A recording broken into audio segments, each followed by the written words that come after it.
రండి, మన మధ్యాహ్న కాల ధ్యానం నిమిత్తమై హెబ్రీలకు రాయబడిన పత్రిక 12వ అధ్యాయము. హెబ్రీలకు రాయబడిన పత్రిక 12వ అధ్యాయము. ఎపిజిల్ ఆఫ్ హీబ్రూస్ చాప్టర్ 12. హెబ్రీ పత్రిక 12వ అధ్యాయము 18వ వచనం నుండి 29వ వచనం వరకు మనం మార్చి చదువుకుందాం. మీ వచనాన్ని మీరు స్పష్టముగా, బిగ్గరగా, జాగ్రత్తగా చదవలసిందిగా, మీకు నెమ్మదిగా చదవలసిందిగా మీకు ప్రత్యేకంగా మనవి చేస్తూ ఉన్నా. హెబ్రీలకు రాయబడిన పత్రిక 12వ అధ్యాయము 18 నుంచి 29. స్పృశించి తెలుసుకొనదగినట్టు మండుచున్నట్టు కొండకును, అగ్నికిని, కారు మేఘమునకును, గాఢాంధకారమునకును, తుఫానుకును, ఒక జంతువైనను ఆ కొండను తాకిన ఎడల రాళ్లతో కొండను తాకిన ఎడల రాళ్లతో కొట్టబడను అని ఆజ్ఞాపించిన మాటకు వారు తాళలేక ఆ ధ్వనిని వినిన వారు మరి ఏ మాటయు తమతో చెప్పవలేదని బతిమలానుకొనిరి. మోషే, నేను మిక్కిలి భయపడి వణుకుచు. ఇప్పుడైతే సియోను కొండకును, జీవము గల దేవుని పట్టణమునకును, అనగా పరలోకపు యెరూషలేమునకును, వేవేల కొలది దేవదూతల యుద్ధకును, అందు రాయబడి ఉన్న జ్యేష్ఠుల సంఘమునకును, వారి మహోత్సవమునకును, అందరి న్యాయాధిపతి అయిన దేవుని యుద్ధకును, సంపూర్ణ సిద్ధి పొందిన కొత్త నిబంధనకు మధ్యవర్తి అయిన యేసునొద్దకును, హేబేలు కంటే మరి శ్రేష్టముగా పలుకు ప్రోక్షణ రక్తమునకును మీరు వచ్చి ఉన్నారు. భూమి మీద నుండి బుద్ధి చెప్పిన వాని నిరాకరించినప్పుడు తప్పించుకొనకపోయిన ఎడల పరలోకం నుండి బుద్ధి చెప్పు వానిని మనము తప్పించుకొనకపోవుట మరి నిశ్చయము కదా. అప్పుడు ఆయన శబ్దము భూమిని చెలింపజేసను కానీ ఇప్పుడు నేను ఇంకొకసారి భూమిని మాత్రమే కాక ఆకాశమును కూడా కంపింపచేతును అనే మాట ఇచ్చి ఉన్నాడు.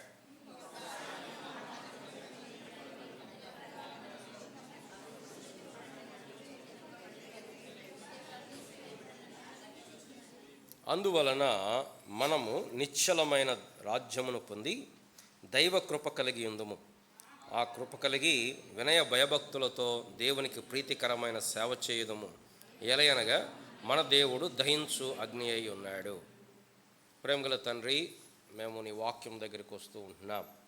నీ వాక్యము ద్వారా మా జీవితాలు దర్శించబడాలని, నీ వాక్యం చేత మా జీవితాలు వెలిగించబడాలని, బలపరచబడాలని, గద్దించబడాలని, సరిచేయబడాలని, నీ వాక్యము చేత మేము పోషించబడాలని, నీ వాక్యము చేత ఆదరించబడాలని, నీ వాక్యము చేత లేవనెత్తబడాలని, నీ వాక్యం అనే అద్దములో మా జీవితాలు చూసుకోవాలని, నీ వాక్యం అనేటువంటి జుంటి తేనె దారుల చేత మా జీవితం తృప్తి పొందాలని, నీ వాక్యం అనేటువంటి అగ్ని చేత మేము పవిత్రము చేయబడాలని, నీ యొక్క వాక్యం అనే సుత్తి చేత మేము మెత్తన చేయబడాలని, నీ వాక్యం అనే ఉదకము చేత శుద్ధి చేయబడాలని నీ దగ్గరకు వస్తుంటుండగా, దేవా, మా స్థితులు, మా యొక్క పరిస్థితులు ఎరిగినటువంటి వాడవు గనుక మా అక్కరతను అనుసరించి మా పరిస్థితులను బట్టి మీరు మాతో మాట్లాడుతారండి. మీరే పరిశుద్ధాత్మ కార్యము ద్వారా మా మధ్యలో పరిచయం జరిగించండి. ఇక్కడ నిలబడుచున్న మీ దాసుడు మనుషుడు, బలహీనుడు, అనేకమైన కొరతలు, లోటుపాట్లు కలిగిన వాడు. మీ దాసుని మీ సిలువచాటును మరుగుపరిచి ఏ మనుషుని స్వరము, మనుషుని ఐడియాలజీ, మనుషుని ఆలోచన మేము వినకుండా దేవుని యొక్క వాక్యము ఏం చెప్తుందో దాని మీద మాత్రమే మా గమనం ఉంచడానికి కృప చూపించమని, దైవ వాక్యానుసారమైనటువంటి అవగాహన, లేఖనానుసారమైన జీవితము మీరు మాకు అనుగ్రహించి నడిపించమని, సహాయము చేయమని యేసు ప్రభు నామమున ప్రార్థించి అడిగి వేడుకుంటున్నాము తండ్రి, ఆమేన్. మనం హెబ్రీ పత్రికను గడిచినటువంటి కొద్ది నెలలుగా మనం ధ్యానం చేస్తూ ఉంటున్నాం. ఈ పత్రిక యొక్క ప్రాముఖ్యమైన అంశము విశ్వాసం. 32 సార్లు ఈ పత్రికలో విశ్వాసం అనేటువంటి పదం వస్తుంది. కాంటెక్స్ట్ చాలాసార్లు మనం చూసాం. యూదా మతం నుంచి వచ్చినటువంటి వారు యేసు ప్రభువుని అంగీకరించారు. ఎప్పుడైతే యేసు ప్రభు వారు అంగీకరించారో వారు కొన్ని విడిచిపెట్టారు. పాత మందిరము, యాజకులు, బలులు, అర్పణలు, వాటన్నిటిని విడిచిపెట్టి ఆ పాత నిబంధన ధర్మశాస్త్రమును వదిలిపెట్టి దేవుని కృపలో పాలిభాగస్తులుగా సంఘములో ఉన్నారు. ఇది కొంతకాలం బాగానే నడిచింది. బహుశా తర్వాత వారు విపరీతమైన శ్రమల గుండా, దుఃఖము గుండా, వేదన గుండా వెళ్ళాల్సి వచ్చింది. ఆ శ్రమలు, ఆ ఇబ్బందులు, ఆస్తి కోల్పోవటం, ఖైదు కావటం, చెరసాలు అనుభవించటం, ఇవన్నీ ఎదుర్కొన్నప్పుడు వారికి వచ్చినటువంటి సందేహం ఏంటంటే, మేము వెళ్ళే మార్గం సరైనదేనా? ఎక్కడైనా తప్పు చేశామా? మేము ఆ పాత నిబంధనను వదిలిపెట్టి, ఆ పాత మందిరాన్ని వదిలిపెట్టి, ఆ పాత పద్ధతిని వదిలిపెట్టి మేమేమైనా తప్పు చేశామా? వెనక్కి వెళ్ళిపోదామా అనేటువంటి మీమాంసలో, డేలమాలో ఉన్నటువంటి హెబ్రీ విశ్వాసులను ఆదరిస్తూ, ప్రోత్సహిస్తూ, వద్దు వద్దు, మీరు వెనక్కు చూడకండి, ముందుకు చూడండి. ఎందుకు? మీరు ఎంచుకున్న మార్గం శ్రేష్టమైన మార్గం అని చెప్తూ యేసు ప్రభువారు ఎంత శ్రేష్టమైన వాడో చెప్తున్నాడు ఈ పత్రికలో. అందుకోసం ఈ పత్రిక ఒక పేరేంటంటే బెటర్ ఎపిజల్ అని. ఎందుకు? ఈ పత్రికలో శ్రేష్టమైన సంగతులు కనపడతాయి. శ్రేష్టమైన నిరీక్షణ, శ్రేష్టమైన వాగ్దానములు, శ్రేష్టమైన నిబంధన, శ్రేష్టమైన విశ్వాసము, శ్రేష్టమైన రక్తము, శ్రేష్టమైన దేశము, శ్రేష్టమైన పునరుత్థానము అనేటువంటి 16 సార్లు శ్రేష్టమైన అనేటువంటి మాట మనకి పత్రికలో కనపడతా ఉంది. ఈ పత్రిక అవుట్లైన్ మనం చూస్తే ఈ పత్రికలో యేసు ప్రభువారు ఎంత ఉన్నతమైన వాడు అనేది మనకు చూపిస్తూ ఉన్నాడు. మొదటి 4 అధ్యాయాల్లో యేసు ప్రభువారు శ్రేష్టమైన వ్యక్తిగా చూపించబడ్డాడు. మొదటి 4 అధ్యాయాల్లో శ్రేష్టమైన వ్యక్తి. మొదటి అధ్యాయంలో ఆయన దైవ కుమారుడు, 2వ అధ్యాయంలో ఆయన మనుష్య స్వభావం ధరించుకున్నాడు, 3వ అధ్యాయంలో ఆయన మోషే కంటే శ్రేష్ఠుడు, 4వ అధ్యాయంలో ఆయన యెహోషువ కంటే శ్రేష్ఠుడు. మొదటి అధ్యాయంలో శ్రేష్టమైన వ్యక్తి, 2వ అధ్యాయంలో శ్రేష్టమైన రక్షణ, 3వ అధ్యాయంలో శ్రేష్టమైన పిలుపు, 4వ అధ్యాయంలో శ్రేష్టమైన విశ్రాంతి. ఆయన శ్రేష్టమైన వ్యక్తి కనుక ఆయన ఇచ్చిన రక్షణ గొప్ప రక్షణ. So great salvation. 5వ అధ్యాయం నుండి దాదాపు 8వ లేదా 10వ అధ్యాయం వరకు ఆయన యొక్క పరిచర్య రాయబడుతూ వచ్చింది. మొదటి 4 అధ్యాయాలు ద పర్సన్ ఆఫ్ క్రైస్ట్, 5 నుంచి 10 అధ్యాయాలు ద ప్రీస్ట్హుడ్ ఆఫ్ క్రైస్ట్, యేసుక్రీస్తు ప్రభువారి యొక్క యాజకత్వ పరిచర్య మన కొరకు రాయబడుతూ వచ్చింది. మిగతా పత్రికలన్నీ యేసుక్రీస్తు ప్రభువారి యొక్క శిలువ త్యాగాన్ని, గతంలో జరిగిన త్యాగాన్ని ఎక్కువ వివరిస్తే, ఈ పత్రిక యేసుక్రీస్తు ప్రభువారి యొక్క ప్రస్తుత పరిచర్య ఏంటి? తండ్రి కుడి పార్శ్వమున కూర్చొని మనందరి కొరకు విజ్ఞాపన చేస్తున్నాడు. That is the present ministry. అది ఈ పత్రికలో ఎక్కువగా హైలైట్ చేయబడుతూ వచ్చింది. కనుక మొదటి 4 అధ్యాయాలు పర్సన్ ఆఫ్ క్రైస్ట్, 5 నుంచి 10 అధ్యాయాలు ద ప్రీస్ట్హుడ్, ఇంకా చెప్పాలంటే 5 నుంచి 8 వరకు ప్రీస్ట్హుడ్, 9వ అధ్యాయంలో బెటర్ టెంపుల్, శ్రేష్టమైన దేవాలయము, 10వ అధ్యాయంలో శ్రేష్టమైన బలి చెప్పి 11వ అధ్యాయంకి వచ్చేసరికి మీరొక్కళ్ళే విశ్వాసముతో నీతిమంతులు కాలేదు, పాత నిబంధనలో కూడా విశ్వాసముతోనే నీతిమంతులయ్యారు. చాలాసార్లు ఏమనుకుంటామంటే పాత నిబంధనలో కృప లేదు అనుకుంటాం. లేదు, దేవుడు కృప కలిగిన వాడే. కొత్త నిబంధనలోనూ పాత నిబంధనలో దేవుడు ఏమీ మారలేదు, పద్ధతి మారింది, దేవుడు మారలేదు. చాలామంది ఏమనుకుంటారంటే పాత నిబంధనలో దేవుడేమో ఫుల్ కోపంగా అన్నట్టు ఉంటాడు, కొత్త నిబంధనలో విజయ్ చంద్రలాగా అమ్మలారా అయ్యలారా కరుణామయుడు సినిమాలో ఆయనలాగా. అట్లా లేదు, దేవుడు ఆయనలో మార్పేమీ లేదు. పాత నిబంధన కొత్త నిబంధన దేవుడు మారలేదు. ఆయనలో నిన్న నేడు ఆయనలో ఏం మార్పు లేదు. కాకపోతే కొత్త నిబంధన శ్రేష్టమైన మార్గమును నీకు నాకు తీసుకొచ్చింది.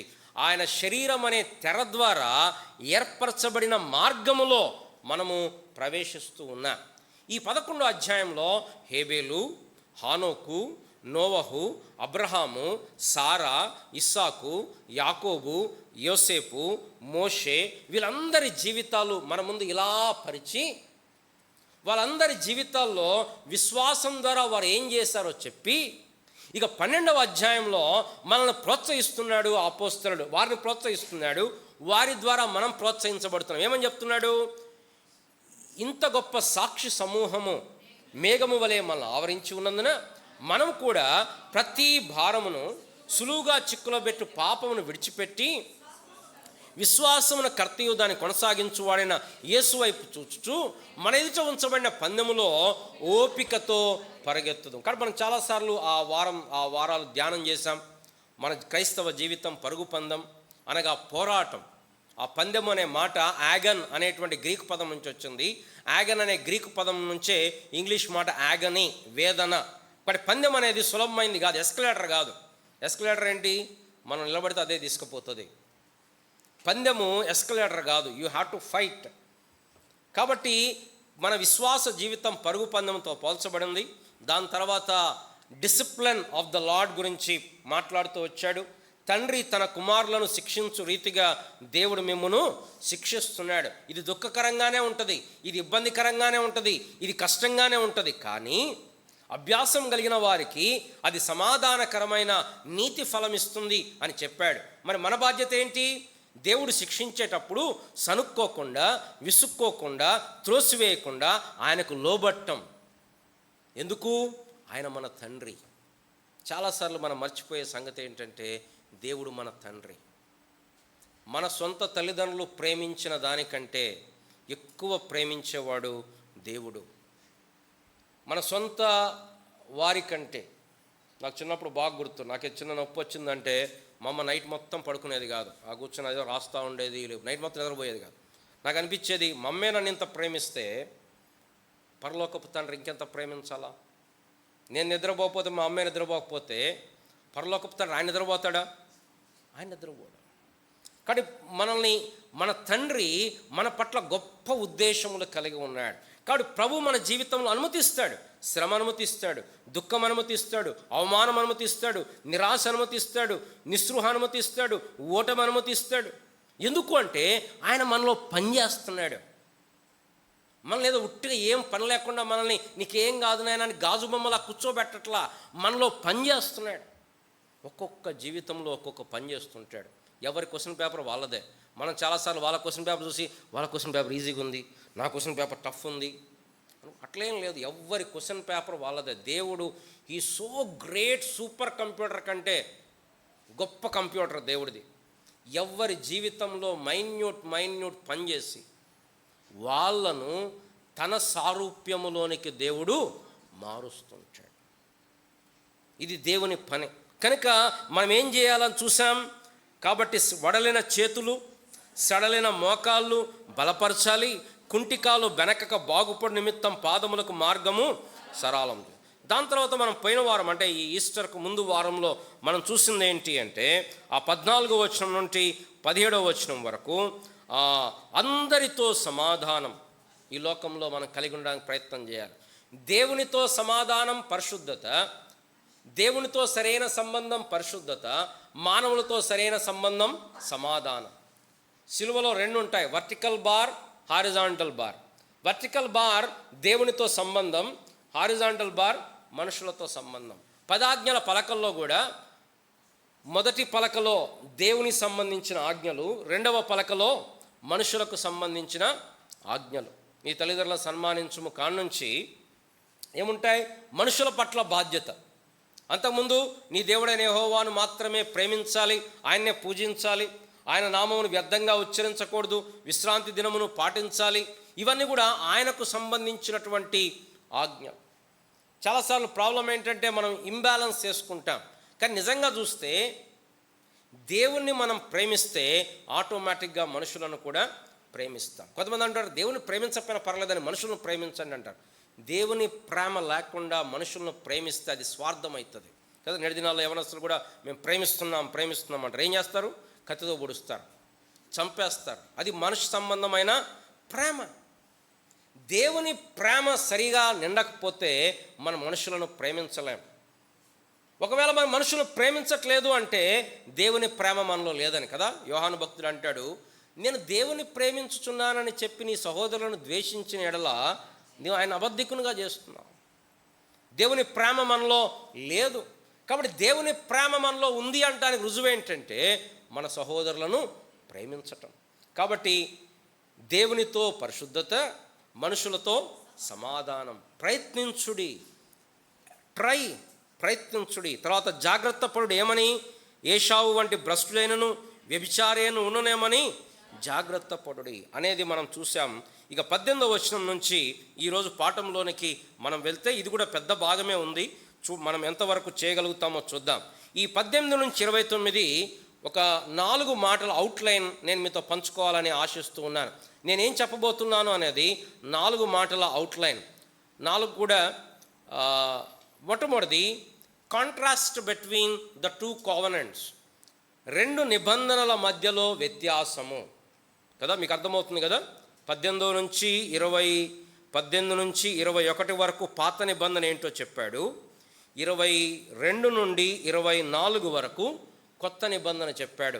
2 నిబంధనల మధ్య వ్యత్యాసం, అది మొట్టమొదటి అంశం. రెండవ అంశం కాషన్, హెచ్చరిక. ఏంటి హెచ్చరిక అక్కడ? ఏం హెచ్చరిక ఉంది అక్కడ? 25వ వచనంలో హెచ్చరిక ఉంది. ఏంటది? మీకు బుద్ధి చెప్పువాన్ని నిరాకరింపకుండా చూచుకోండి. ఫస్ట్లీ కాంట్రాస్ట్, రెండవది కాషన్, హెచ్చరిక, మూడవది దెర్ ఇస్ సర్టనిటీ.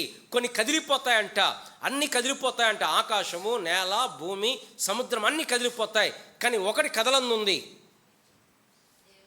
దేవుని రాజ్యము, నిశ్చలమైన ఇంగ్లీష్లో ఉంది. తెలుగులో నిశ్చలం అంటే కొంచెం మన మాట మనం వాడం కదా, మనకు లోపలికి ఎక్కట్లా. కానీ ఇంగ్లీష్లో ఉంది the kingdom which cannot be షేకెన్.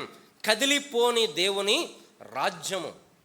There is certainty, contrast, caution, certainty, finally consecration, ప్రతిష్టత. ఏంటది? వినయ భయభక్తులు కలిగి దేవునికి ప్రీతికరమైన సేవ చేయదము, ఎలయనగా దేవుడు దయించు అగ్ని అయి ఉన్నాడు. కానీ ఈరోజు అవుట్లైన్ 4 పదాలు. అంటే ఈ భాగాన్ని గుర్తుపెట్టుకోవడానికి, దాని ప్రోగ్రెషన్, ఫ్లోను మనం ఆలోచించడానికి 4 పదాలు అక్కడున్నవాయి. అంటే కొంచెం సీతో ఉంటే ఈజీగా ఉంటుందని చెప్తున్నాం.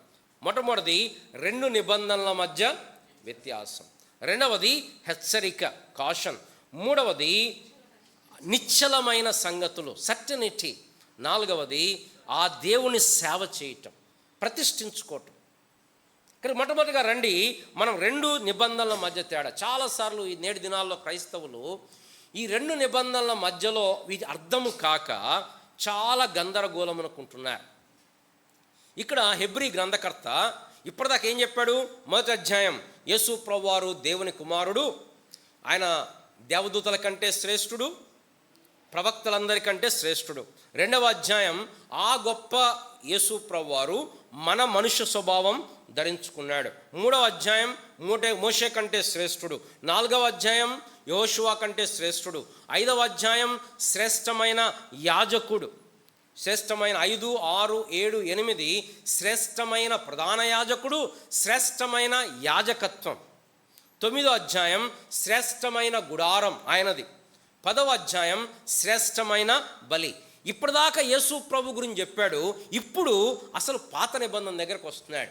అంతకుముందు ఆల్రెడీ పాత నిబంధన గురించి చెప్పాడు. ఏం చెప్పాడు? అయ్యా, ఆ యాజకులు మీరున్నారే, అహరోను సంబంధమైన యాజకులు, వాళ్ళు లేవి గోత్రం నుంచి వచ్చారు. యేసు ప్రభు వారు యోధా గోత్రం నుంచి వచ్చాడు. ఈ యాజకులు ఇప్పుడు ఉంటారు, తను చనిపోతారు. వాళ్ళు ఎల్లకాలం మీరు నమ్మలేరు, వాళ్ళు చనిపోతారు. కానీ యేసు ప్రభు ఎన్నడూ చనిపోడు. అందుకు నిరంతరముగా ఉండు యాజకుడు, మెల్కీసెదకు క్రమము చొప్పున నిరంతరమైన యాజకుడు. అంతేకాదు, ఈ ప్రధాన యాజకుడు తండ్రి కుడిపార్శ్వమున కూర్చొని ఎల్లప్పుడూ విజ్ఞాపన చేస్తున్నాడు. కాబట్టి మీరు పొందిన రక్షణ అది తుదమట్టుకుండే రక్షణ, అది కొద్ది రోజులు ఉండే రక్షణ కాదు, అది పూర్ణమైన రక్షణ, అది నిత్యమైన రక్షణ. ఎందుకు నిత్యమైన రక్షణ? మన యేసు ప్రభువారు తండ్రి కుడిపార్శ్వమున కూర్చొని యుగయుగములు సజీవుడై నీ గురించి నా గురించి విజ్ఞాపన చేస్తున్నాడు. ఇలా చెప్పి ఇంకేం చెప్పాడు? ఆ గుడారము తెర చినిగింది పైనుంచి కిందికి, ఆ గుడారం శిథిలమైపోయింది. కానీ యేసు ప్రభువారు సేవ చేసే గుడారం పరలోకంలో ఉంది. అక్కడ ఆ గుడారంలో బలులు, గొర్రెలు, మేకల రక్తం. ఈ గుడారంలో యేసు ప్రభువారి యొక్క రక్తం. ఆ గుడారంలో మోషే, ఈ గుడారంలో యేసు ప్రభువారు. మధ్యవర్తి. ఆ గుడారంలో ఆరోను సంతతి, ఈ గుడారంలో యేసు ప్రభువారే మన యాజకుడు, ప్రధాన యాజకుడు. ఇలా చెప్తూ వచ్చి ఇప్పుడు ఇంకొంచెం క్లియర్గా పాత నిబంధన ఏంటో చెప్తున్నాడు. ఇక్కడ మనము దేనికి రాలేదో, మనము దేనికి వచ్చామో చెప్తున్నాడు. దేనికి రాలేదంట మనం కొత్త నిబంధనలో ఉన్న వారిమి? దేనికి రాలేదంట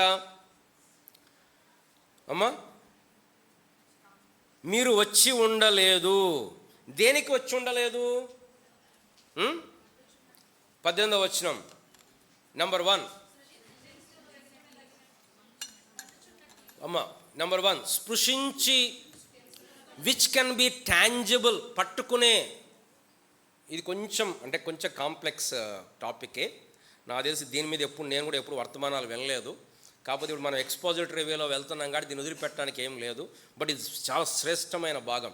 ఇది అర్థమైతే చాలా సంగతులు మన జీవితాలు అర్థమవుతాయి. ఇక్కడ జాగ్రత్తగా వినడానికి ప్రయత్నం చేయండి. నంబర్ 1, స్పృశించి తెలుసుకొనదగినది. పాత నిబంధన టాంజిబుల్, ఎక్కడ పర్వతం. ఇప్పుడు ఇక్కడ 2 పర్వతాల గురించి మాట్లాడుతున్నాడు, 2 కొండల గురించి మాట్లాడుతున్నాడు. ఏంటా 2 కొండలు?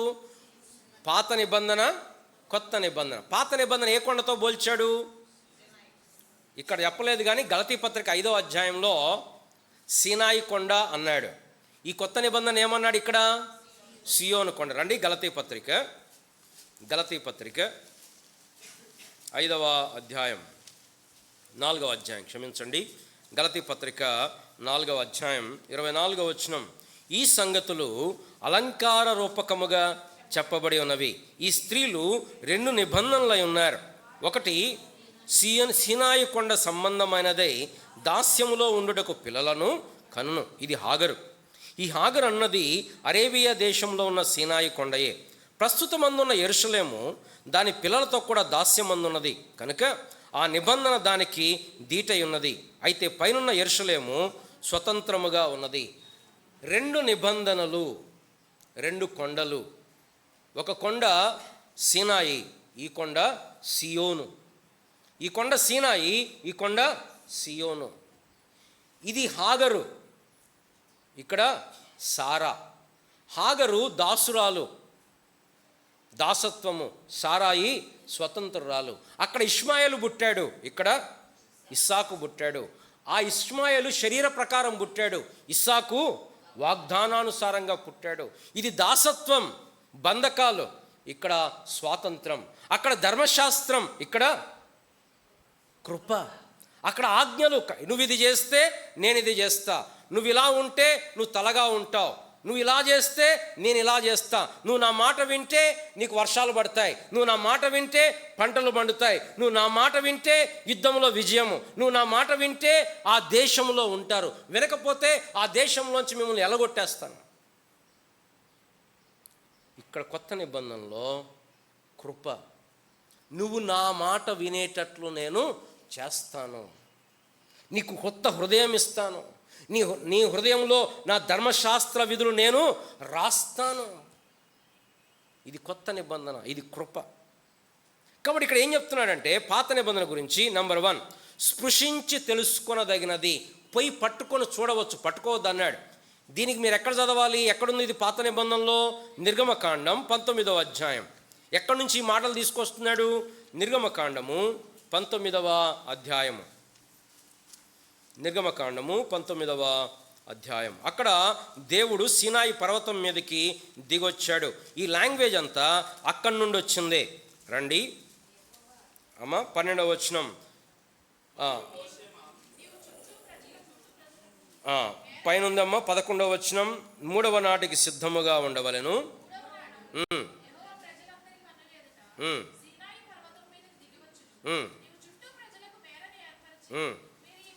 పర్వతం ఎక్కవద్దు,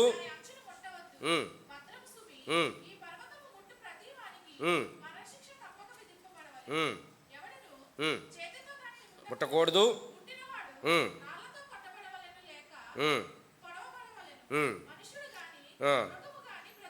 కానీ పాత నిబంధన భౌతికమైనటువంటి నిబంధన. ఆ కొండ వాళ్ళకి కనపడతా ఉంది. కొత్త నిబంధనలో మనకేమీ కనపడేది లేదు. అంతేకాదు అది ఎవరు ముట్టుకోవద్దు అన్నాడు. ముట్టుకుంటే మరణ శిక్ష.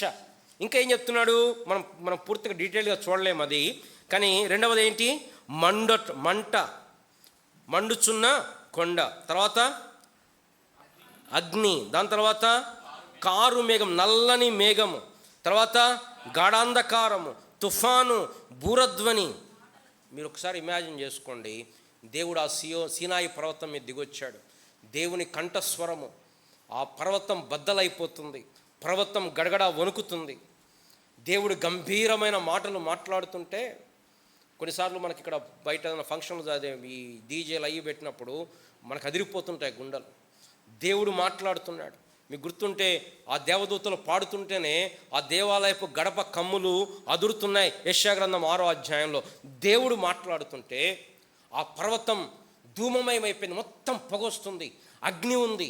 ఒకవైపు అగ్ని మంట, ఇంకోవైపు కారు చీకటి, కారు మేఘం, గాఢాంధకారం కమ్ముతుంది. ఒకవైపు తుఫాను వస్తుంది, ఒకవైపు అగ్ని వస్తుంది. ఇది ఎంత భయంకరమైన దుష్టం అంటే మోషే అన్నాడు, నా వల్ల కాట్లేదు అన్నాడు. ఆ బూరధ్వని తాళలేకపోయారు వాళ్ళు. రండి నిర్గమకాండం 19వ అధ్యాయం, అక్కడ చేపెట్టుకోండి. నిర్గమకాండం 19వ అధ్యాయం ఎన్నో వచనం, 16వ వచనం.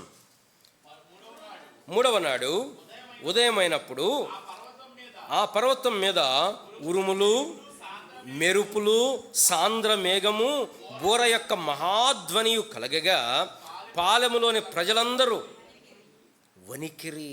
ప్రజలందరూ వణికిపోతున్నారు. 19వ వచనం, ఇంకా 18వ వచనం. యెహోవా అగ్నితో దిగివచ్చినందున అదంతా ధూమమయమై ఉండెను, దాని ధూమము కొలిమి ధూమము వలె లేచెను, పర్వతమంతయు మిక్కిలి కంపించెను, బూరధ్వని అంతకంతకు బిగ్గరగా మ్రోగెను. మోషే మాట్లాడుచుండగా దేవుడు కంఠస్వరము చేత అతనికి ఉత్తరమిచ్చెను. ఇక్కడ చేపెట్టుకోండి ద్వితీయోపదేశకాండం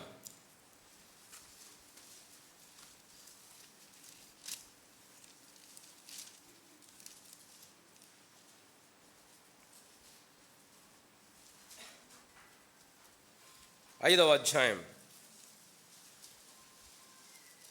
ద్వితీయోపదేశకాండం 5వ అధ్యాయం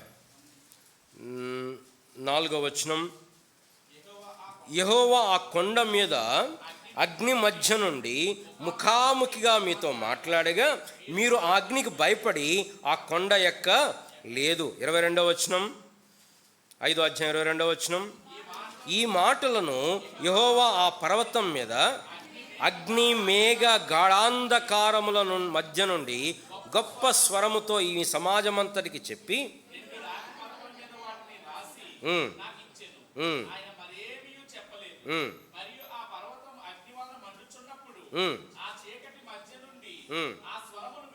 చాలండి. అక్కడ మీరు చూడండి, ఒకవైపు అగ్ని, ఒకవైపు చీకటి, ఒకవైపు గాఢాంధకారం, ఒకవైపు మేఘం. దేవుని స్వరం వినపడతా ఉంది.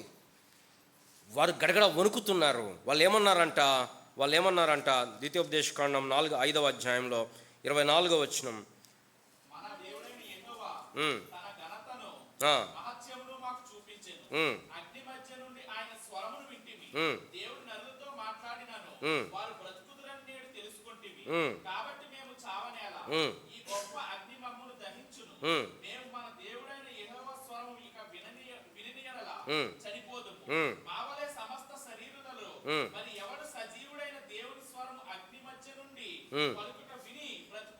బ్రతికెను. వాళ్ళు ఏమన్నారంటే, మా వల్ల కాదు మోషే, మేమిట్లా దేవుని స్వరం వినలేం, మా పని అయిపోతుంది, మాకు భయం వేస్తుంది, మాకు గుండెలు అదిరిపోతున్నాయి. అయ్యా ఓ పని చేయి, నువ్వు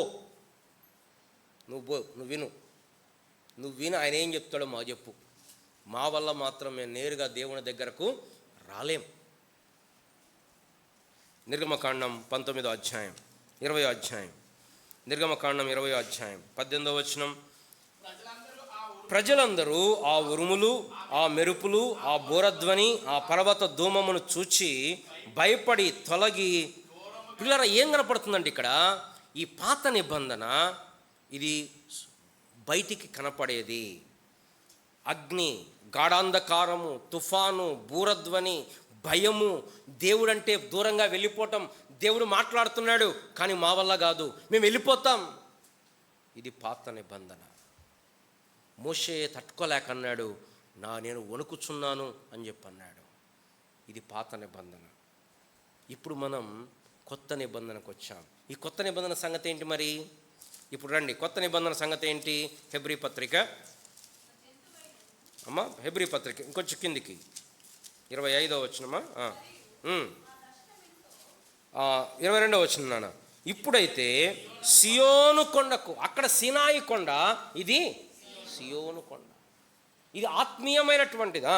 ఇప్పుడు అక్కడ స్పృశించి తెలుసుకోవచ్చు, ఇక్కడ స్పృశించి తెలుసుకోవడము లేదు. ఇది జీవము గల దేవుని పట్టణము, ఇది పరలోకపు యెరూషలేము, వేవేల కొలది దేవదూతలు, పరలోకమందు వ్రాయబడి ఉన్న జ్యేష్ఠుల సంఘము, వారి మహోత్సవము, అందరి న్యాయాధిపతి అయిన దేవుడు, ఇక్కడ సంపూర్ణ సిద్ధి పొందిన నీతిమంతుని ఆత్మలు, క్రొత్త నిబంధనకు మధ్యవర్తి అయిన యేసు, హేబేలు కంటే శ్రేష్టముగా పలుకు ప్రోక్షణ. ఇది కొత్త నిబంధన. పాత నిబంధన వేరు, కొత్త నిబంధన వేరు. మనం పాత నిబంధనలో లేము. పాత నిబంధనలో కొన్ని మనకు అప్లై కావు. కానీ చాలాసార్లు మనం క్రైస్తవులమైనప్పటికీ చాలామంది పాత నిబంధనలోనే ఉండటానికి ఇష్టపడుతూ ఉంటారు. అక్కడి లేఖనాలు చూస్తూ ఉంటారు. మంచిదే, లేఖనంలో తప్పు లేదు, అది దేవుడు చెప్పిన మాటే. కానీ పాత నిబంధనలో వారికి చెప్పిన ప్రతి మాట మనకు వర్తించదు. కొత్త నిబంధనలో వారి నిబంధన వేరే, వారి అగ్రిమెంట్ వేరే. వాళ్ళకి ఏం చెప్పాడు? ఈ దేశాన్ని మీకు ఇస్తున్నాను, ఇది ఆక్రమించుకోండి. ఇప్పుడు మనం పోయి ఈ దేశం మాదే, మేము ఆక్రమించుకుంటాం అనకూడదు. వాళ్ళ నిబంధన వేరే. అక్కడ శత్రువుల ప్రాణం ఇచ్చాడు, శత్రువుల ప్రాణాన్ని అప్పగించాడు. ఇప్పుడు మన శత్రువుల ప్రాణం అప్పగిస్తాడా? లేదు, అప్పగించాడు. కాబట్టి పాత నిబంధన వేరు, కొత్త నిబంధన వేరు. ఈ కొత్త నిబంధన మీరు తర్వాత ఇంటికి వెళ్ళి ధ్యానించండి. ఇక్కడ ఏం చెప్తున్న కొత్త నిబంధన గురించి? ఇది సియోను కొండ, అది సీనాయి కొండ, ఇది జీవము. ఇప్పుడు మనం ఉదయకాలం చూసాం, జీవము జీవము పోయిన వారం కూడా మన పునరుత్థాన దినంలో మనం చూసింది ఏంటంటే జీవము. యేసు ప్రభువారే జీవం. He himself is life. కొత్త నిబంధనలు ఏం జరిగిందంటే, మనం రక్షణ పొందినప్పుడు దేవుడు మనలో దేవుని జీవం ఉంచాడు. మనలో దేవుని జీవం ఉంది. పాత నిబంధనలో భౌతికంగా కనపడుతుంది, మన్నా కురిసింది, ఏమైనా తప్పు చేస్తే దేవుడు శిక్షిస్తున్నాడు, వెంటనే బలులు ఉన్నాయి. కానీ కొత్త నిబంధనలో ఆ యేసు ప్రభువారి బలి ద్వారా ఆ బలులన్నీ కూడా కొట్టివేయబడ్డాయి. అక్కడ మందిరం ఉంది, కొత్త నిబంధనలో మందిరము లేదు. కొత్త నిబంధనల మందిరం ఎవరు? మనమే దేవుని మందిరం. ఈ స్థలము దేవుని మందిరము కాదు. కొత్త నిబంధనలో చాలాసార్లు దేవాలయం అంటుంటారు. కొత్త నిబంధనలో దేవాలయాలు, మనమే దేవాలయం. దేవుడు ఈ చేతులతో కట్టబడిన వాటిలో నివసించడు. చేతులతో కట్టబడిన వాటిలో దేవుడు నివసించడు. పాత నిబంధనలో భాగముగా వారి మధ్యలో నివసించాడు. కానీ కొత్త నిబంధనలో మనము దేవుని ఆలయం. కొత్త నిబంధనలో ఇగో ఇక్కడ దేవుడు ఉంటాడు అని అక్కడికి వెళ్ళే పరిస్థితి లేదు. కొత్త నిబంధనలో మనమే దేవుని ఆలయం. కొత్త నిబంధన జ్యేష్ఠుల సంఘం, కొత్త నిబంధన మహోత్సవం. కొత్త నిబంధనలో వేవేల దేవదూతలు. పాత నిబంధనలు ఉన్నారు, కానీ కొత్త నిబంధనలో ఇప్పుడు దేవుని దూతలకు మనకు సహవాసం ఏర్పడింది. పేతురు గారు అంటాడు, వారు మన ఆత్మలకు పరిచారము చేయటకు పంపబడిన పరిచారకులు కారా అని చెప్పి అంటాడు. వారి మహోత్సవం. పిల్లరా, దేవుని స్తోత్రం. దేవుడు నిన్ను నన్ను కొత్త నిబంధనలో ఉంచాడు. పాత నిబంధన భౌతికమైనది, కొత్త నిబంధన ఆత్మీయమైనది. అక్కడ వారికి వాగ్దానం, ఈ దేశం మీకు ఇస్తాను, నా మాట వింటే ఈ దేశంలో మీరు కాపురం ఉంటారు. కొత్త నిబంధన, మీరు నా యందు విశ్వాసం ఉంచితే యుగ యుగాలు నాతో ఉంటారు. మరణములో నుండి జీవంలోనికి దాటి ఉన్నారు, చీకట్లోంచి వెలుగులోకి దాటి ఉన్నారు. పాత నిబంధన, మీరు నా మాట వింటే ఇదిగో మీకు మన్నా కురుస్తుంది. పాత నిబంధన మధ్యవర్తి మోషే, కొత్త నిబంధనకు మధ్యవర్తి యేసు ప్రభువారు. పాత నిబంధనలో ఆ పరిశుద్ధుడైన దేవుడు వారి మధ్యలో నివాసం ఉన్నాడు. అట్లా పాసిబుల్? వీళ్ళు పాపులు కదా, దేవుడు మధ్యలో ఉంటే ఏం కావాలి? వాళ్ళు నశించిపోవాలి. మరి ఎట్లా నశించలేదు? ఎందుకు నశించలేదు మరి? ప్రతిరోజు ఉదయం బలి, సాయంత్రం బలి. ఏం జరుగుతుంది? ఆ బలి జరిగేటప్పుడు ఆ జంతువు మీద చేతులు ఉంచుతున్నారు. అంటే ఏంటి? మా పాపమంతా ఈ జంతువు మీద మోపుతున్నాం. ప్రతిరోజు బలి, ఉదయం బలి, సాయంత్రం బలి. దేవుడు వారి మధ్యలో ఉన్నాడు. ఇప్పుడు దేవుడు మనలో ఉన్నాడు. నిజంగా దేవుడు మనలో ఉంటే మనం ఏం కావాలా? మనం పాపులం. నిజంగా దేవుడు మనలో ఉంటే మనం ఒక్క నిమిషం కూడా ఉండలే. కానీ యేసుక్రీస్తు ప్రభువారి బలి ద్వారా మన పాపమంతా కూడా తీసివేయబడింది. పిల్లరా, కొత్త నిబంధన శ్రేష్టమైనది. మరలా పాత నిబంధనకు వెళ్ళిపోకూడదు. చాలామంది కదా ఈ మధ్య పోస్టర్లు పస్కా బలి అర్పిద్దాం రండి. ఆల్రెడీ యేసు ప్రభు పస్కా పండుగ అయిపోయింది. యేసు ప్రభు వారు నీకు నాకు పస్కా పశువుగా వధించబడ్డాడు. మళ్ళీ పస్కా పండుగ చేద్దాం రండి, పర్ణశాలల పండుగ చేద్దాం రండి, మరలా విశ్రాంతి దినాన్ని పాటిద్దాం రండి, మరలా కాళ్ళు కడుగుదాం రండి, లేకపోతే అమావాస్య రోజు ప్రార్థన చేద్దాం రండి, పౌర్ణమి రోజు ప్రార్థన చేద్దాం రండి. మళ్ళీ పాత నిబంధనకు ప్రజలను తీసుకొని వెళ్తున్నారు. ఇది కొత్త ఇది శ్రేష్టమైన మార్గం. సరే, ఇప్పుడు ఏం చేద్దాం మరి? ఓకే, ఇది అర్థమైపోయింది మనకి అనుకుందాం. అది భౌతికమైనది, ఇది ఆత్మీయమైనది. అది టెంపరరీ, ఇది పర్మనెంట్. అది ఛాయ, అది ఫోటో, ఇది రియాలిటీ. అది that was a blue print, this is real. అది ఉడిగిపోయింది, ఇది నిత్యం ఉండేది. అది మోషే, ఇది యేసుక్రీస్తు ప్రభువారు. మరి ఏం చేద్దాం మనం? రోజు హ్యాపీగా ఉందామా? కింద వార్నింగ్ ఉంది. ఏంటి వార్నింగ్? ఏంటి? శరీర సంబంధమైన బుద్ధి చెప్పిన వానినే నిరాకరిస్తే వాళ్ళు తప్పించుకోకపోతే, ఇప్పుడు పరలోకం నుండి బుద్ధి చెప్పే వాళ్ళు నిరాకరిస్తే మీరు ఎట్లా తప్పించుకుంటారు? పిల్లరా, మన రక్షణ శాశ్వతమే, కానీ మనం నిర్లక్ష్యంగా ఉండమని బైబిల్ ఎక్కడ చెప్పట్లా. బైబిల్ మనం జాగ్రత్తగా ఉండాలని చెప్తుంది. బైబిల్ మనకు వార్నింగ్స్ ఇస్తుంది. రండి, హెబ్రీ పత్రిక 12వ అధ్యాయం 25వ వచనం. మీకు బుద్ధి చెప్పు వానిని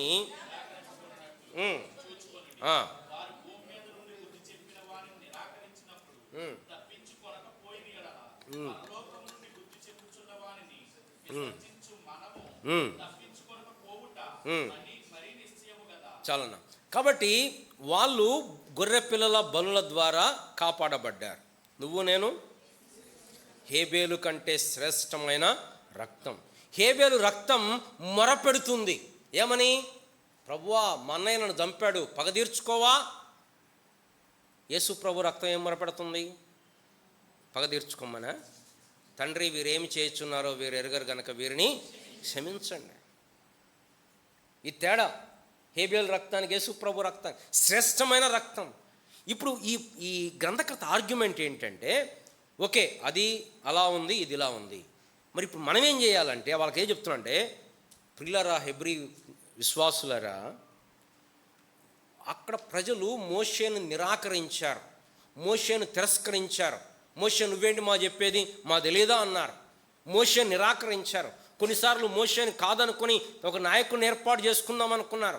మోషే మీద తిరుగుబాటు చేశారు, శనిగారు, గొనిగారు. ఆ కారణమును బట్టి దేవుడు వారిని ఆ అరణ్యములో నాశనము చేశాడు. వారు రాలిపోయారు. వారు ఒక 2-3 నెలల ప్రయాణం, మ్యాక్సిమం 2-3 నెలల్లో పోవాల్సిన ప్రయాణం ఎన్ని సంవత్సరాలు పట్టింది? 40 సంవత్సరాలు పట్టింది. ఆ 40 సంవత్సరాల కాలంలో ఆ తిరుగుబాటు చేసిన 6 లక్షల మంది సైనికుల్లో 2 తప్ప, మోషే కాలేబు యెహోషువలు తప్ప 5,99,998 మంది అరణ్యంలో రాలిపోయారు. ఇప్పుడు మనకు వార్నింగ్ ఏంటంటే, భూమి మీద ఉండి బుద్ధి చెప్పినవాడు, దేవుడు కూడా దిగొచ్చాడు. బుద్ధి చెప్పినవాడు అక్కడ మోషేనే కాదు, దేవుడు దిగొచ్చాడు. దేవుడు దిగొచ్చి మాట్లాడుతున్నాడు. అప్పుడు నిరాకరిస్తే వాళ్ళు తప్పించుకోకపోతే, ఇప్పుడు మనకు గొప్ప నిబంధనలో భాగం చేశాడు. టెంపరరీ నిబంధనలో ఉన్న వాళ్ళకే శిక్ష పడితే, కొత్త నిబంధనలో దేవుడే దిగొచ్చి చెప్తుంటే మనం నిరాకరిస్తే మనం ఎట్లా తప్పించుకుందాం అనుకుంటున్నాం? చూడండి, ఎవరికైతే ఎక్కువ ఇవ్వబడిందో వాళ్ళ దగ్గర ఎక్కువ తీసుకుంటారు. వాళ్ళకి భౌతికమైన నిబంధన ఇవ్వబడింది, మనకు ఆత్మీయమైన నిబంధన ఇవ్వబడింది. వారికి ధర్మశాస్త్రము పాపం అంటే ఏంటో చూపించింది, కానీ పాపాన్ని ఎలా జయించాలో శక్తిని ఇయ్యలేదు. ధర్మశాస్త్రం అద్దం లాంటిది. ఇప్పుడు అద్దం చూసుకున్నాం అనుకోండి, ఇక్కడ ఏదో అంటిందో తెలుస్తుంది. కానీ అత్తిని తుడుచుకోవాలంటే మీకేం కావాలా? శక్తి కావాలి. పాత నిబంధనలో ధర్మశాస్త్రము పాపం అంటే ఏంటో చూపిస్తుంది, కానీ పాపాన్ని ఎలా జయించాలో చెప్ప. కానీ కొత్త నిబంధనలో పాపాన్ని జయించటానికి దేవుడు మనల్ని తిరిగి జన్మింపజేసి మనలో పరిశుద్ధాత్మ కార్యం చేసి మనలో నివసిస్తూ తన కృపిస్తూ తన జీవమిస్తూ తన శక్తిస్తూ ఆ పాపమును జయించుటకు శక్తినిస్తున్నాడు. ఇది కొత్త నిబంధన. కాబట్టి నువ్వు నేను గొప్ప బాధ్యత ఉంది. గొప్ప సంగతులు దేవుడు బయలుపరిచినప్పుడు మన బాధ్యత ఎక్కువ అవుతుంది. ఎవరికి ఎక్కువగా ఇస్తారో వాళ్ళ యేసుప్రభు చెప్పాడు, ఎవరికి తక్కువగా ఇస్తారో వాళ్ళ దగ్గర తక్కువ తీసుకుంటారు, ఎవరికి ఎక్కువ ఇస్తారో వాళ్ళ దగ్గర ఎక్కువ తీసుకుంటారు. కానీ ఇప్పుడు వీళ్ళకి చెప్తున్న మాట ఏంటంటే, ఆయన్నే నిరాకరిస్తే, శిక్ష తప్పించుకోకపోతే మీరు ఏం నిరాకరిస్తే ఎట్లా? ఇక్కడ కూర్చున్న వారికి రక్షణ పొందకపోతే, మారు మనసు పొందకపోతే, కాషన్, వార్నింగ్ ఏంటంటే, చూసుకోండి, నిరాకరించకుండా చూసుకోండి, రెఫ్యూజ్ చేయకుండా చూసుకోండి, రిజెక్ట్ చేయకుండా చూసుకోండి. ఎవరైనా మారు మనసు పొందకపోతే, కొత్త జన్మ పొందకపోతే, పాప క్షమాపణ పొందకపోతే ఏం చేస్తున్నారు తెలుసా? మీరు ఆయన నిరాకరిస్తున్నారు. ఈ పత్రికలో చాలా వార్నింగ్స్ ఉంటాయి. చూసుకోండి. ఏం చూసుకోవాలి? ముందు మూడో అధ్యాయం హెబ్రీ పత్రిక 3వ అధ్యాయం 12వ వచనం.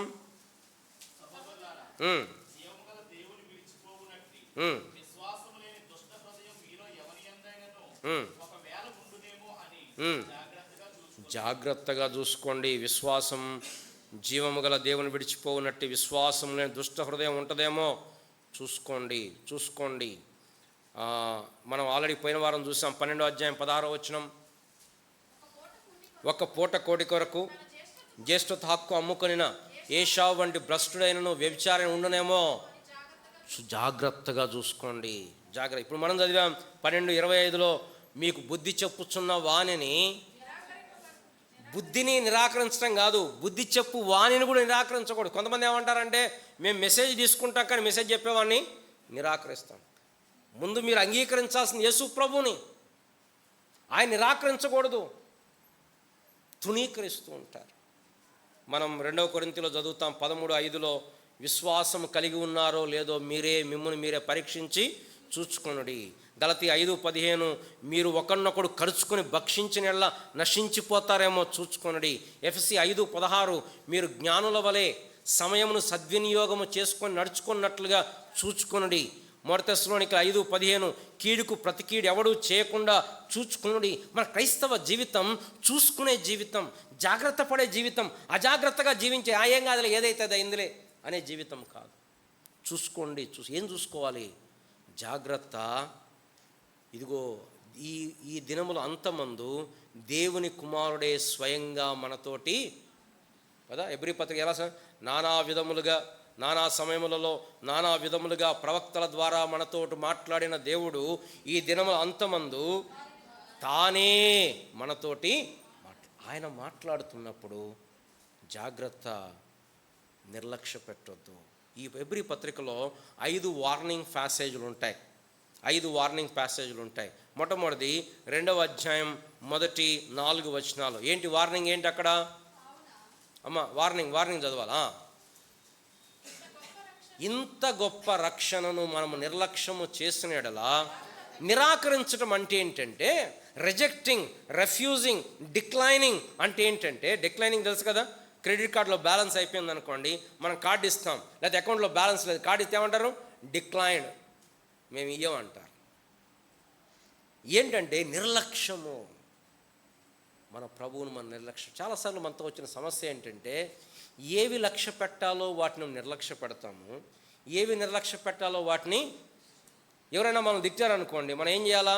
పట్టించుకోకూడదు, తుడుచుకోవాలా. కానీ మనసులో పెట్టుకో, వామ్మో నన్ను ఇట్లా అన్నారు, ఏంటి ఇట్లా అంటారా అని చెప్పి ఇక మనం 22-23 రోజులు దాని మీద ధ్యానం చేసి, దివారాత్రము దాని మీద ఆనందించి, దాని మీద దుఃఖపడి, అసలు ధ్యానం చేయాల్సింది పక్కకు పోయింది, ఇవి ధ్యానం ఎక్కువైపోయింది. అవి నిర్లక్ష్య పెట్టాలి. యేసుప్రభు ఏం చేశాడు? అవమానమును నిర్లక్ష్య పెట్టాడు, సిలువను సహించాడు. మనతో వచ్చిన సమస్య ఏంటంటే ఏవి నిర్లక్ష్య పెట్టాలో అవేం బాగా సీరియస్ తీసుకుంటాం. మనకెవరు నమస్కారం చెప్పలేదు, అది బాగా సీరియస్ తీసుకుంటాం. మనం గౌరవించలేదు, చాలా సీరియస్గా తీసుకుంటాం. ఏవి లక్ష్య పెట్టాలో అవేమో కదా. ఇప్పుడు నేటి దినాల్లో ట్రెండ్ అదే, అవసరం లేని ఏమో కదా. ఇప్పుడు ఎక్కువ మార్కెటింగ్ దేనికి, మీరు డీమార్ట్కి వెళ్ళండి, ఎక్కువ ఫస్ట్ ఏం కనపడతాయి? Cosmetics, snacks. అసలు అవసరమైన పప్పులు దియ్యం ఎక్కడో మూలలు ఉంటాయి, అవి ఎట్లనే కొనుక్కుంటారు కదా. అవసరం లేని పెద్ద పెద్ద షాంపూ బాటిల్స్ ముందు ఉంటాయి. ఈ ప్రజలకు అది ఎక్కువైపోయింది. నిర్లక్ష్య పెట్టడం, ఇది దేవుణ్ణి నిర్లక్ష్య పెట్టువాడు శాపగ్రస్తుడు అని రాయబడింది. పిల్లరా, మన జీవితంలో మనం నేర్చుకోవాల్సింది ఏంటంటే ప్రయారిటీ. వేటిని లక్ష్య పెట్టాలా, వేటి గురించి మనం ప్రయాసపడాలా. జేసీరావు గారి గురించి చెప్పాను. 85 ఏళ్ళ వయసు, హార్ట్లో పేస్ మేకర్ ఉంది, షుగర్ ఉంది, బీపీ ఉంది, హెవీ వెయిట్, నడవలేడు, కర్ర పట్టుకుని నడుస్తున్నాడు. అయినా ప్రభు కోసం తిరగటం, పనిచేయటం. 5 పిల్లలు ఉన్నారు, అందరూ బాగా సెటిల్ అయ్యారు. ఎవరి దగ్గర ఉండి మంచిగా రోజు పొద్దున్నే లేచి టీ తాగి ఓ టీవీ న్యూస్ చూసుకొని పేపర్ చదువుకొని హాయి కూర్చోవచ్చు కదా. ఎందుకు? ఇప్పుడు వాళ్ళకి డబ్బులు తాయనం చేసేది ఉందా? ప్రభు పరిచర్య, ప్రభు సేవ, ప్రభువుని వెంబడించాలి. ప్రభు నాకు ఇచ్చింది నేను ఇతరులకు చెప్పాలి, దేవుని వాక్యాన్ని బోధించాలి. ప్రజలకు వాక్యం అవసరం ఉంది, ప్రజలను పురికొల్పాలి, ప్రజలను హెచ్చరించాలి.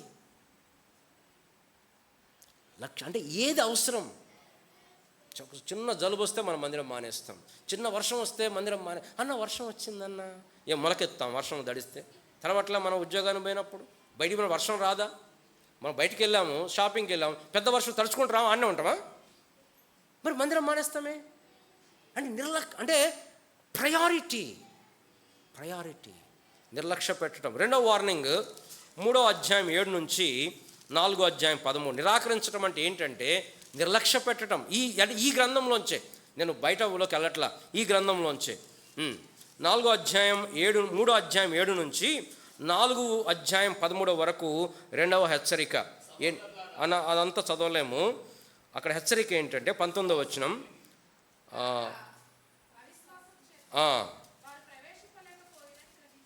అవిశ్వాసం ఉంచకండి, ప్రభువుని నమ్మండి. పరిస్థితులు బాగలేవు, నిజమే. మన జీవితంలో కష్టములు ఉన్నాయి, నష్టములు ఉన్నాయి.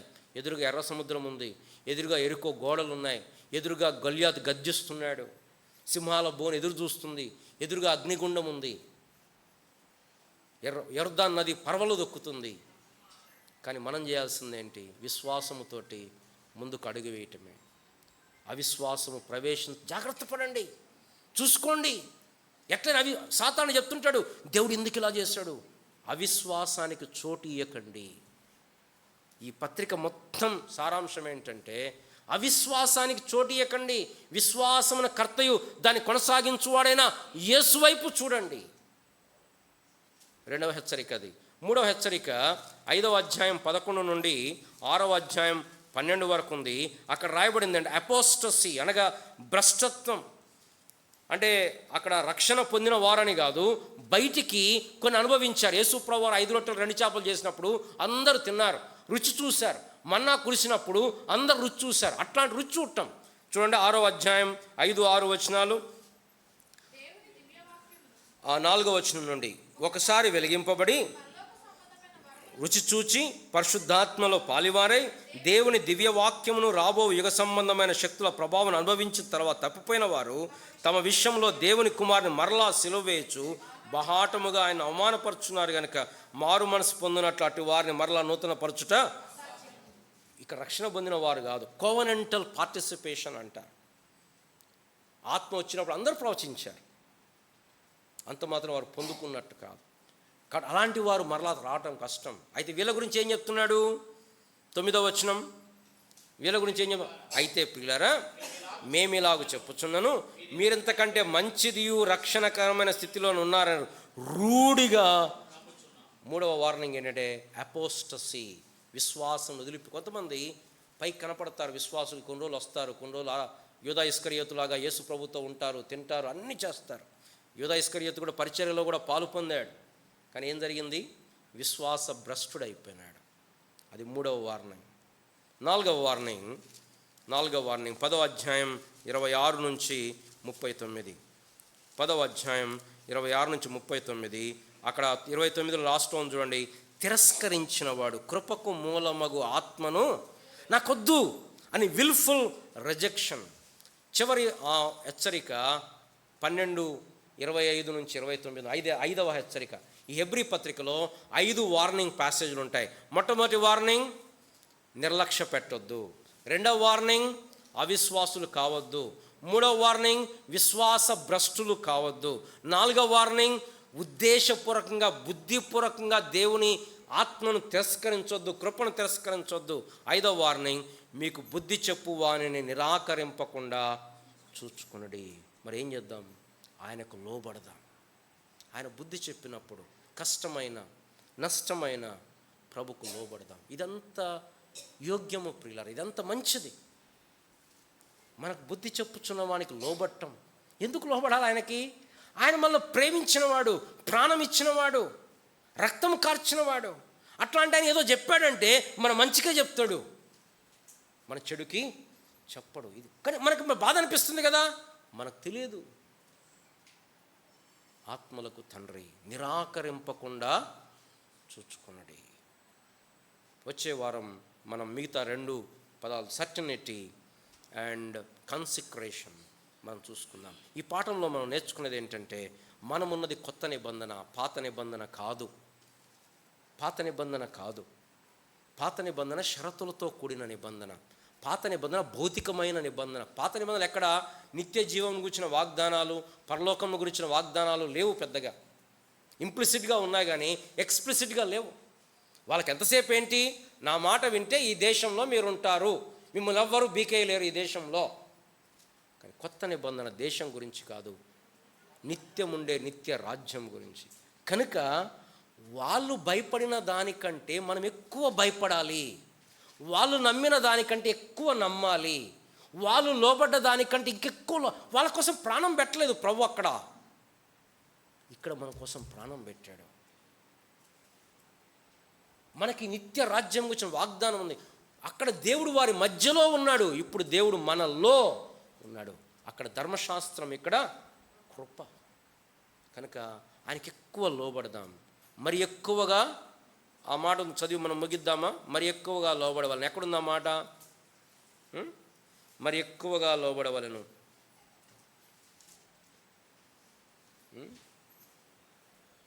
మా పిల్లలకి నేను పాఠాలు చెప్తుంటే వాళ్ళ క్వశ్చన్ చెప్పలేదు అనుకో, నేను అడుగుతా, మీకు మెషిన్ లెర్నింగ్ చెప్పింది ఎవరు? డీప్ లెర్నింగ్ చెప్పింది ఎవరు? నేనే చెప్పింది. మీకు హెబ్రీ పత్రిక చెప్పింది ఎవరు? 12వ అధ్యాయం 9వ వచనం.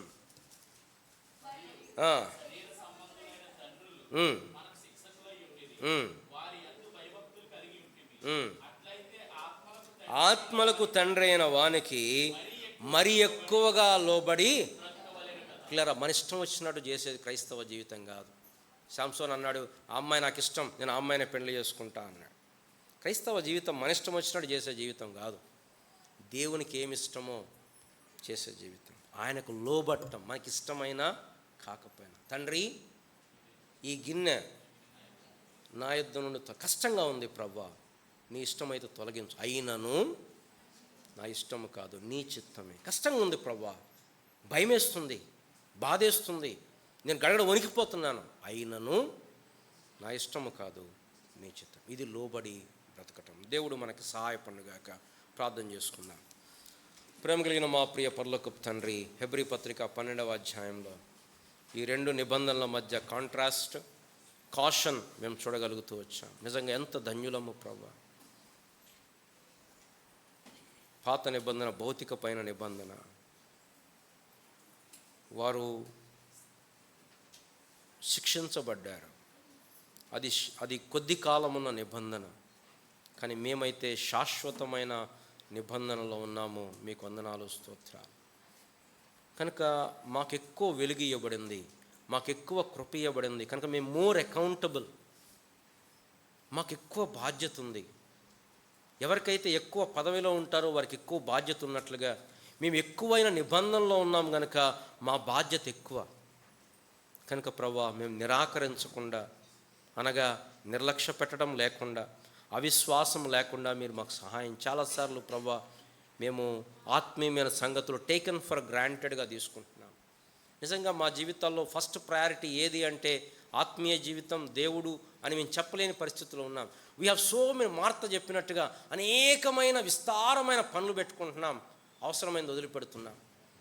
మీరు చెప్పారు మరియ గురించి, మార్తా నీవు అనేకమైన పనుల చేత చింతిస్తున్నావు, కానీ అవసరమైనది ఒక్కటే, మరియ ఉత్తమమైన దాన్ని ఏర్పరచుకున్నాను, అది ఆమె యొద్ద నుండి తీసివేయబడదు.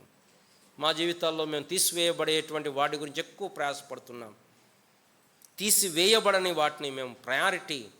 యేసు ప్రభు మాట మా జీవితాలకు ఎంతో గొప్ప ఆశీర్వాదం. ప్రయారిటీ, నిర్లక్ష్య పెట్టకుండా లక్ష్య పెట్టటం. మీరు లక్ష్య పెట్టిన యెడల ఎంత మేలు. ఆయన మాటకు మేము లక్ష్య పెట్టి ఆయనను గౌరవించి ఆయనకు లోబడి బ్రతకడానికి సహాయం చేయమని, ఎక్కడ మా జీవితంలో నిర్లక్ష్యం, నిరాకరణ, తిరస్కరించటం లేకుండా కృప చూపించమని, మా కన్నులను తెరవజేయమని యేసు ప్రభు నామమున ప్రార్థించి అడిగి వేడుకుంటున్నాము తండ్రి.